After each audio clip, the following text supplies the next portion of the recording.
to experiencing.liberty.com. We hope this message will be a source of inspiration and encouragement. If you ever visit the Kansas City area, stop by. We would love to meet you in person. And if you wouldn't mind, please like this video and subscribe to our YouTube channel. Enjoy.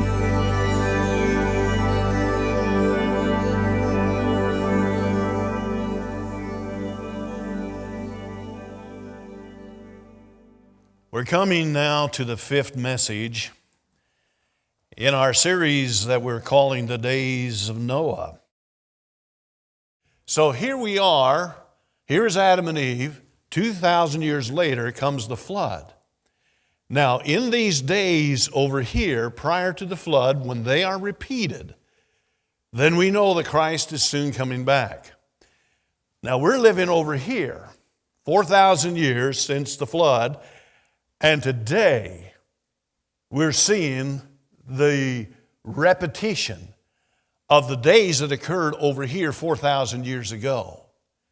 Therefore, those of us who are living over here are looking up because Jesus is soon coming back. In fact, he says this in Matthew 24 and verse 37, and this has been our text verse through this entire series. He says, "But as the days of Noah were, so shall also the coming of the Son of Man be."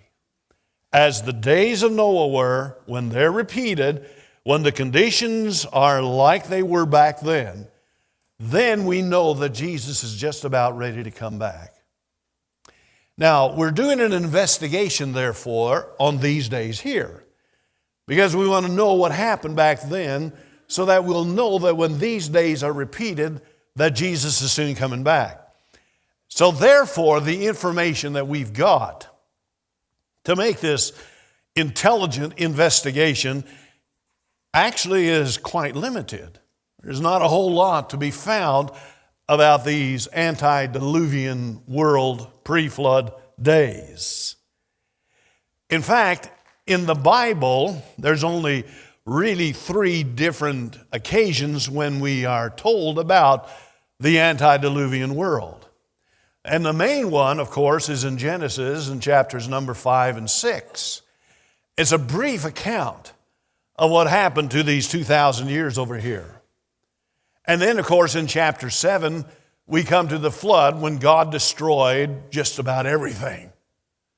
And therefore, now when we go back to these days over here, there's nothing there for us to really look at except what Jesus said, or God said, there in the book of Genesis in chapter number 5 and 6. Now, the second time that we come to some information about these antediluvian world days is in the New Testament when Jesus himself spoke of it on the Mount of Olives. The disciples are asking him about when are you coming back the second time? And Jesus gives to us what we know of as the Olivet Discourse. And in that discourse comes our text verse. And this is found in the book of Matthew in chapter 24. Now, the third time that we feel there is some information given to us about the antediluvian world, the pre-flood days, is not identified, but the Apostle Paul in Romans chapter 1, in the last part of that verse, he talks about the depravity of man and how wicked they were and how corrupt they were, and it just seems to flow back to those pre-flood days. 3 times in the Scriptures, very briefly, are we told about these days here. And Jesus says, when these days are repeated, then look up because I'm coming back. So our investigation is these days here. Now, of course, on the other hand, there are always those who will discredit the fact that the flood even occurred. It never happened, they'll say. But again, these are the people who will say, well, the parting of the Red Sea for the children of Israel to go through on dry ground, that probably never happened either. These are the same people who would say, you know, those 3 Hebrew children that went into the fiery furnace and then they came out without even the smell of smoke upon them, that could have never happened. These are the same people that will laugh and mock at the miracles that Jesus performed in the New Testament. These are the skeptics. These are the ones who place doubt on anything that the Bible says. But on the other hand, we who are Bible believers, we who are followers of Christ, we who are born again, we who are on our way to heaven, we believe this book from start to finish. From Genesis 1:1 to Revelation 22:21. We believe this book to be true. And therefore, when it says that there was a flood and God destroyed every life that was here on earth, we believe that. And when he says when these days are going to be repeated, we believe that also. And we also believe that we're living in those days wherein these days back here before the flood are being actually repeated.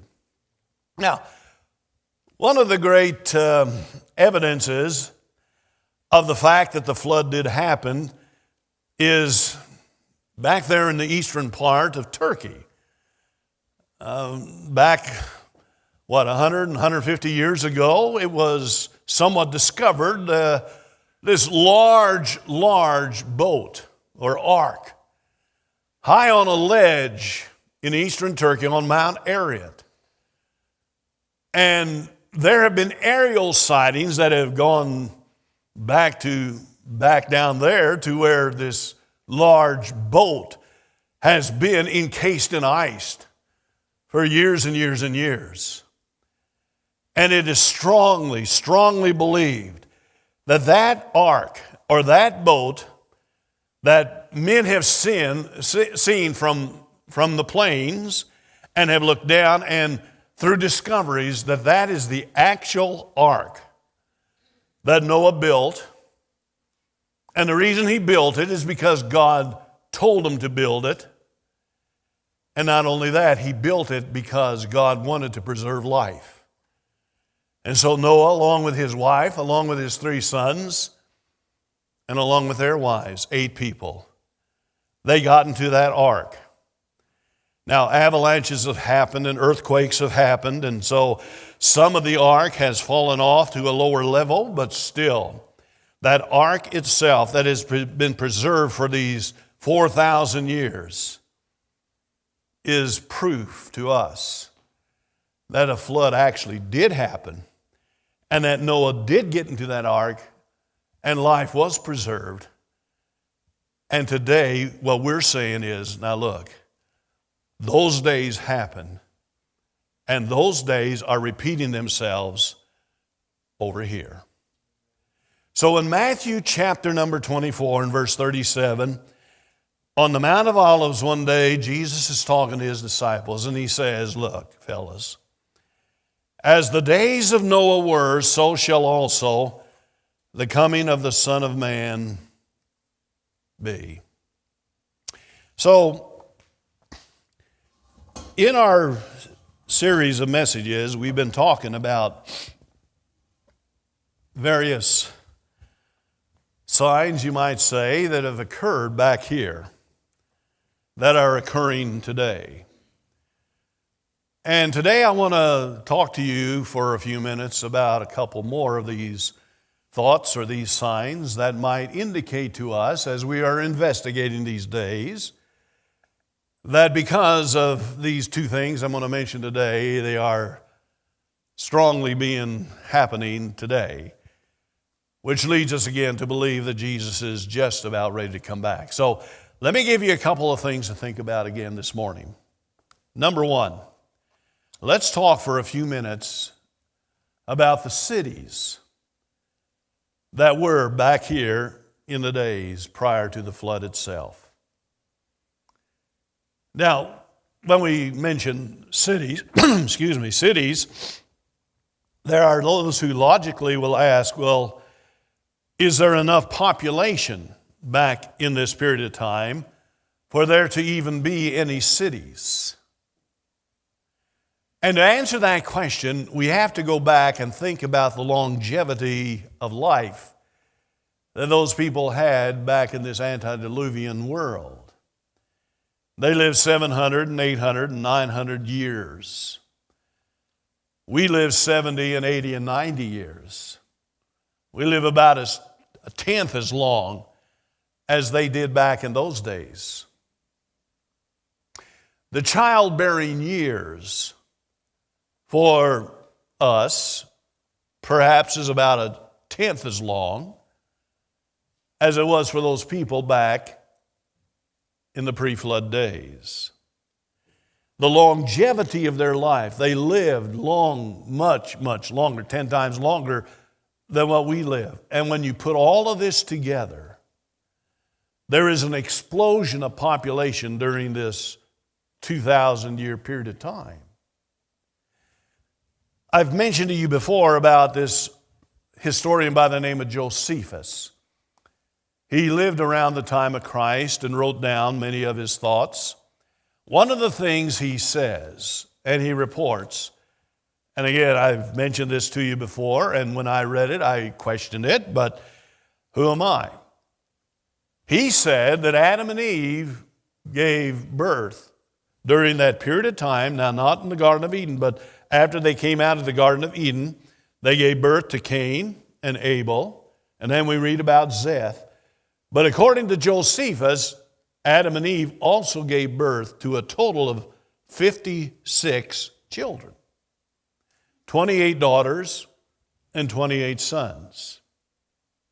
Now, in Genesis chapter 5 and verse 32, we read about Noah, how that he comes on the scene, and yet he was 500 years old when we read about him having his 3 sons, Shem, Ham, and Japheth. 500 years old. In that same 5th chapter of Genesis, there are 10 men that are listed there, starting with Adam, ending with Noah, and then 8 in between. All of these 10 men are generational heads. Let's just say that these 10, they set the example. And they gave birth with their wives. They, as generational heads, had anywhere from 30 to 50 children. If Adam and Eve had 56, let's just say that they had anywhere from 30 to 50 children. Now, if those children had 30 to 50 marriageable children, and then those children had 30 to 50 marriageable children, you can just imagine that the growth of the population was exponential. It was amazing. When you talk about the possibilities with the longevity of life and the abundance of children, it presents to us a population at the time of the flood that was quite enormous. In fact, one Bible scholar, after studying this and calculating all the figures, said that he estimated, and he said this is conservative, he estimated that at the time of the flood there was right at 900 million people. Other writers say, no, that's too conservative. It would be closer to 1 billion people, and even maybe on the other side of 1 billion. Let's just say that there were 1 billion people at the time of the flood. Today's population of the world, the latest figures that I could find come from 2018. And it says that our population, 2018, 2-3 years ago, was 7,655,957,369. Now, how they came up with 369 is beyond me. Got it down to the very person. 7,655,000,000. It took 2,000 years from Adam and Eve to the flood to reach 1 billion people. When Noah came out of the ark, he and his wife and their 3 sons and their wives, there were 4 couples now, 8 people. The population had to start over. All of the descendants of Adam and Eve are now gone, with the exception of Noah and his family. So we have 8 people now that are coming out of the ark, to repopulate the earth. It took from the time of the flood clear till 1804 to reach 1 billion people.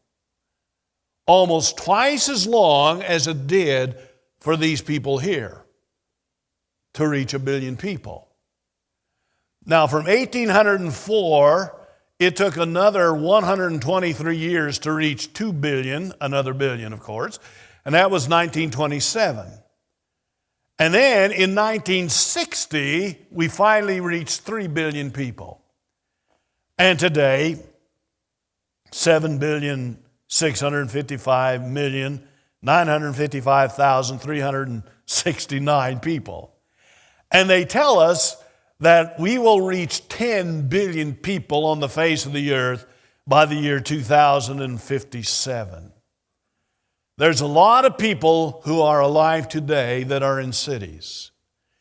And to answer the question, were there enough people back then to populate the cities? The answer, of course, is yes. Now, the first city that was established that we know about is found in Genesis 4 and verse 17. Back in the antediluvian world, it says there that Cain knew his wife, and she conceived and bare Enoch.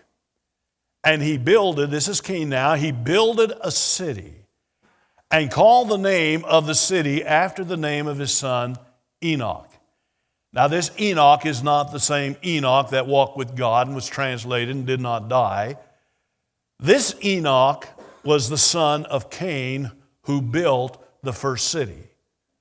And that first city was called Enoch. Now, when you envision that city that Cain built, it was nothing like the cities that we're familiar with. When we think of a city, we think of streets going east and west, north and south, or curving around, or maybe a cul-de-sac or something with houses on either side. We think of a downtown area where some of the larger buildings would be. We think of squares. We think of shopping centers. We think of the conveniences that go along with city metropolitan living. But back when Cain established a city, we must understand that it was totally different than what it is now. And the idea behind the city living there was the idea of a community type of living, where families would come together and there would be neighbors and they would be associated in an area, and there would be certain advantages that went along with that kind of a lifestyle as opposed to living out there in the country by yourself. This primitive style of living, no doubt, attracted others, and that city grew. And then there were others that went and started other cities because there's advantages to city living. All of us, I'm assuming, with the exception maybe of Tom and Debbie over here, live in the city. I'm thinking. And you know, we have neighbors. There's sometimes they can be annoying, but you know, basically if you have a problem, you holler and a neighbor comes to help you out. You drive a little ways and there's the barber shop and there's the grocery store and there's the gas station, and if you need a hospital, there it is. City living has its definite advantages. And we move to the city because of those advantages. We want to take advantage of them. But understand also that when people congregate together, especially when there's wickedness involved here and evilness, that another attraction of metropolitan living is the evils that go along with that style of life. And according to the words of Jesus, back in these days over here, there was a tremendous amount of evil going on. And a lot of it happened to originate in city living. Now I want to show this to you and see if you see the application here. It's found in Matthew 24. We've noticed Matthew 24:37 is our text in this series. But look with me, if you would, to verse 38 and 39. of Matthew 24. Jesus says this, "For as in the days that were before the flood, they were eating and they were drinking, marrying, and giving in marriage." Now, stop there for a minute. They were doing basically three things. They were eating, they were drinking, and they were getting married. When God created Adam in the Garden of Eden, He said, "You can eat of any of these trees here, except one." Eating, there's nothing wrong with eating.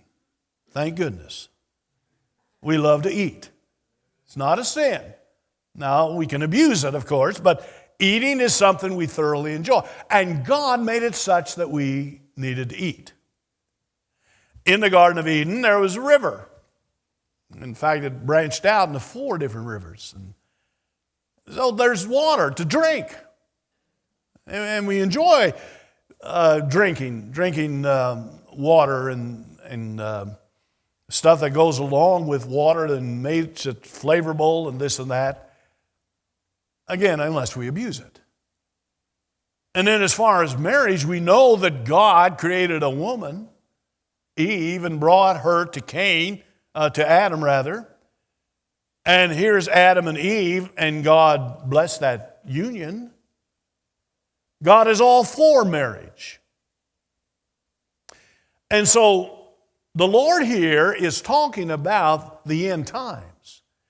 And He brings out the fact, look, here are these people that are doing something that I want them to do. I want them to eat, and I want them to drink, and I want them to marry. But, follow me here. It's as if these things, as good as they are, they can be turned around to be something that's very evil and corrupt and wicked. He goes on here and he says they were eating and they were drinking and they were marrying and giving in marriage until the day that Noah entered into the ark.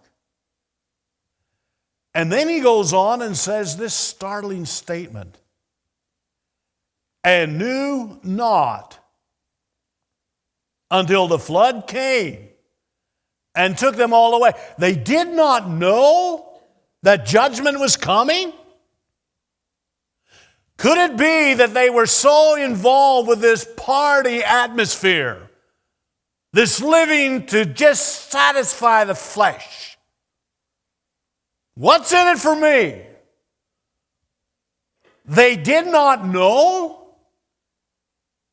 Here is Noah, for 120 years, is building an ark 450 feet long, 75 feet wide, 45 feet high, in their backyard.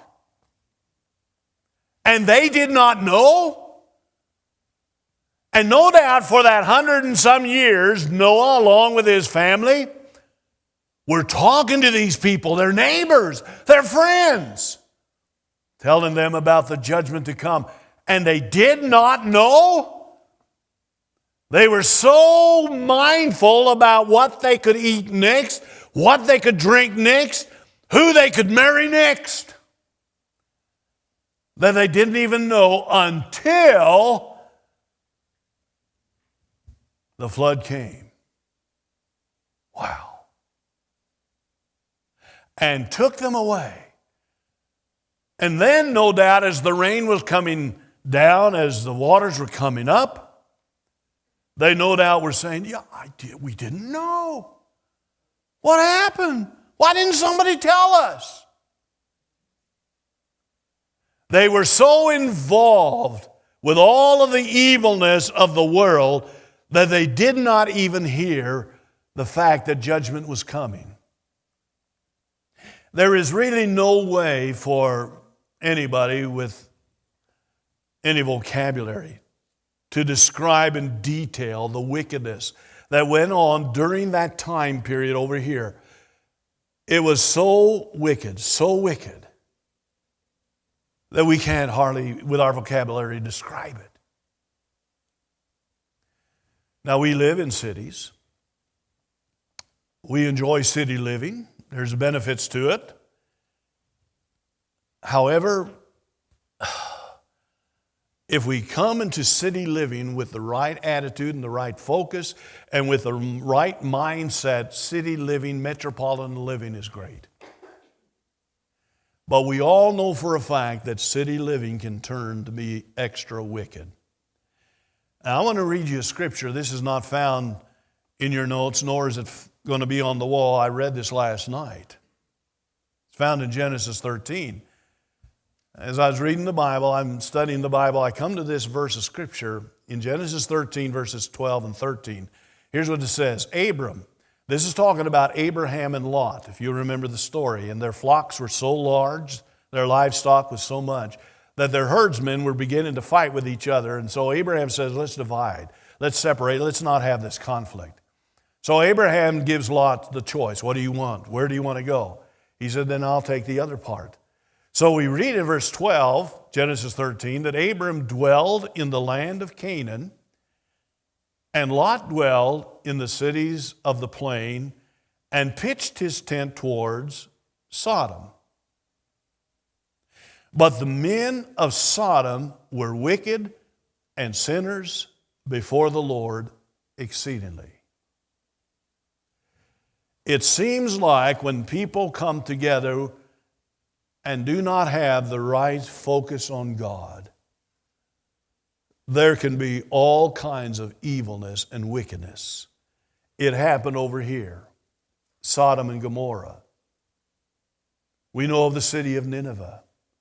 We know of quite a few other cities back in the Old Testament that became wicked and evil, and then even in the New Testament. A sign of the time is what's going on within our cities today. Here's the second thing. Let me briefly say a few thoughts about this one. This one comes from Genesis chapter 4. Look at verse 18 and 19 with me on the wall there. And unto Enoch. Now, remember, Enoch is Cain's son. Enoch would be Adam's grandson. There is Adam, Cain, and then comes Enoch. Enoch, to him was born Irad. Irad would now be a great-grandson of Adam. And Irad begat Mehujael. And Mehujael begat Methusael. And Methusael begat Lamech. Now, do you see the connection here? Lamech would be a great-grandson to Adam. He would be a great-grandson to Cain. So it's in the line now of Genesis where the descendants of Adam are listed here. And Lamech happens to be now the great-grandson of Adam. Now here's what I want you to see. And Lamech took unto him 2 wives. The name of the one was Adah, and the name of the other was Zillah. Now again, this is all before the flood. This is in that pre-flood days. Here is Lamech. Notice that he takes to himself 2 wives. This is the first record that we have of a polygamist within the Scriptures. The first record. The mere mention of the names of those 2 wives is suggestive to us.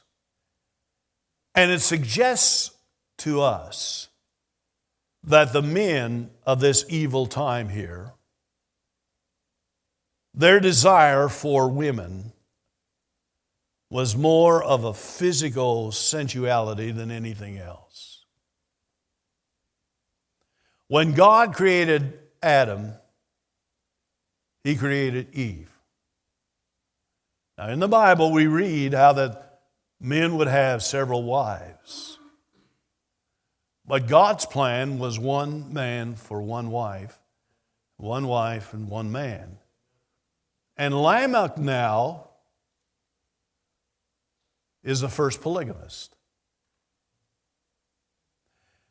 When sex or sexual sins become dominant in a culture or a society, when this type of evil becomes everywhere,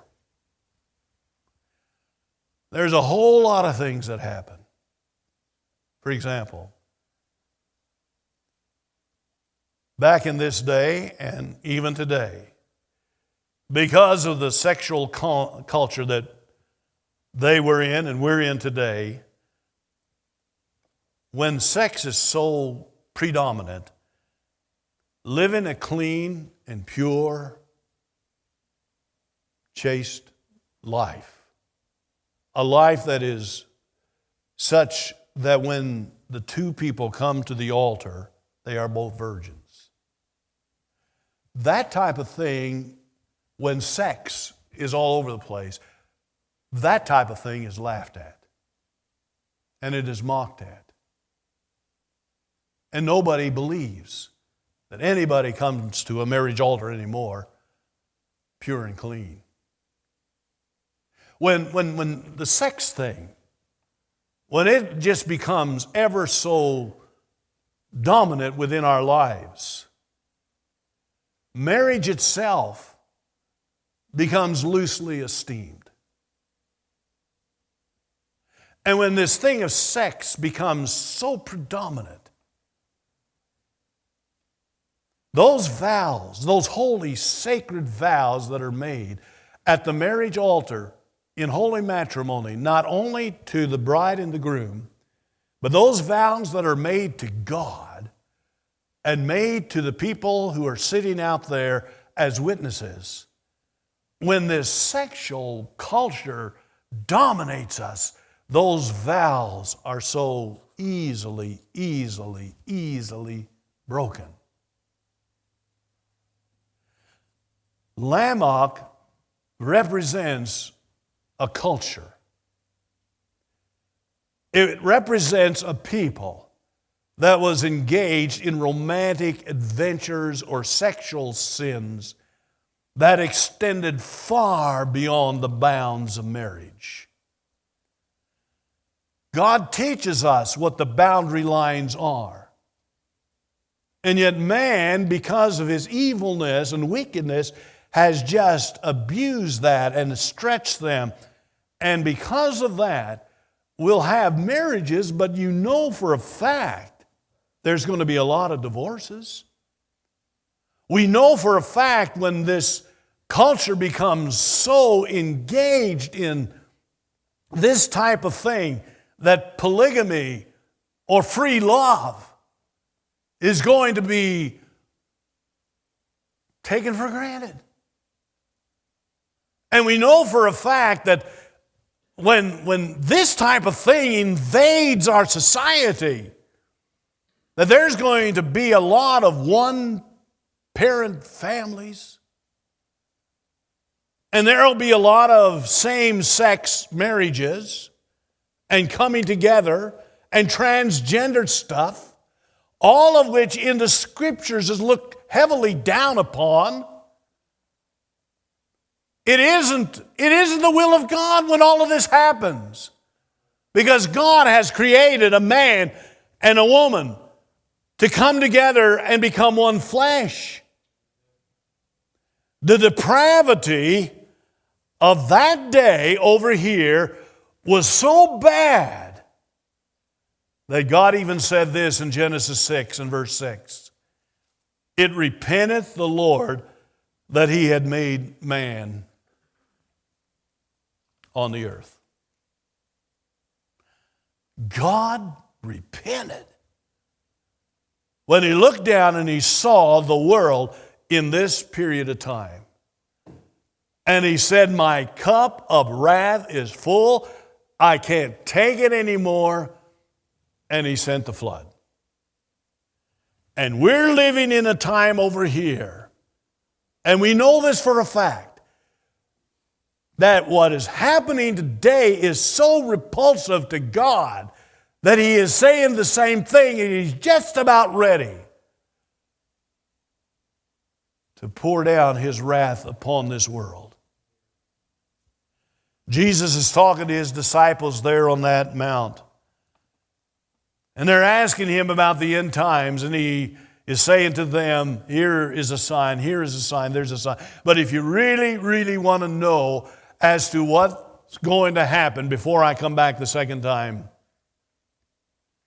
look at the days of Noah. Study them. Investigate them. And He says this, again our text, as the days of Noah were, so shall also the coming of the Son of Man be. The days of Noah are most assuredly being repeated today, which gives evidence to us who are in this church and everywhere, evidence that Jesus is soon coming back. So, what should we do? Well, many people get discouraged. Look at the world. Look at the way it's going. We'll never get out of this. Many people get disheartened. They get down in the dumps. But not us. Not the believer. Not the one who knows Christ. Here's what we're supposed to do. We're supposed to look up. Look up. Keep your chin up. We are supposed to keep our lives holy.